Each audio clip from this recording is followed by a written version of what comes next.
Oh, hi everyone, it's Andy. Just a short, very short video on how to pack a catalogue in a bag, order forms, day slips, that sort of thing. So I thought I'd run through it very, very quickly. It's all really common sense, sensible stuff. So basically to do doorstep presentations, you're going to need a catalogue. That's the latest catalogue, or it's going to be the latest catalogue. And what you're going to need is a day slip, and that's a day slip with tomorrow on it. All these things, your sponsor upline will be able to point you in the right direction to acquire these things. You're also going to need an order form.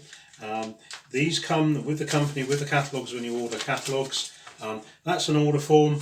And what I've done on my order form here, I've actually popped a label on the bottom, but you can write your name and address on the bottom.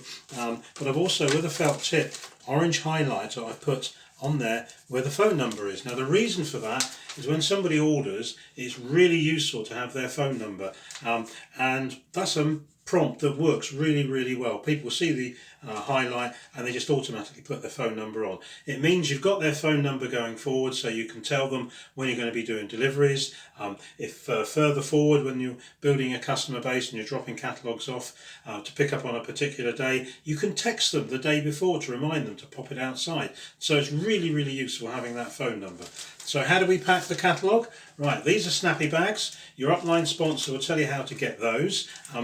Really important because they will protect your catalogue.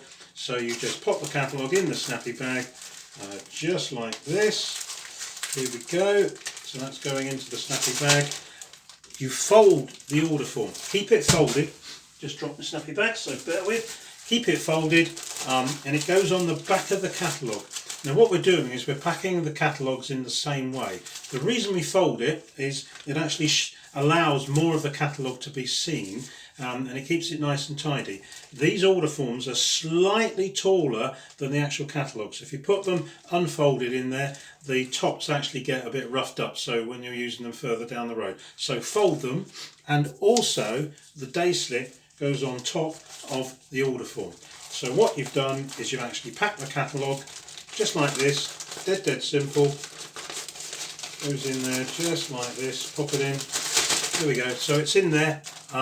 And so its top is the day slip with a tomorrow on it. You're going to pick it up the next day. Underneath is the folded order form, and it's on the back of the catalogue. So if you pack all your catalogues this same way, when you come to collect them, people who've looked, invariably when they pack them, it's back to front, upside down, so you can tell they've been looked. If you pick them up and they come out just as they've been handed out to people, usually it tells you they've not actually been looked at. So it's useful information. The other things you need is a little notebook, so when you're going out you're recording where you're going and what's happened at each house as you go. And you will also need what we call a street sheet. So as you go through this site, you'll be able to see what we mean by a street sheet. But again, talk to your sponsor and upline about these things, because it's really important you get properly organised, you know what you're doing from day one. That gives you that little bit more confidence when you get started, and things will really kick off once you get up and running with presenting catalogues. So that's me done for now on packing the catalogue.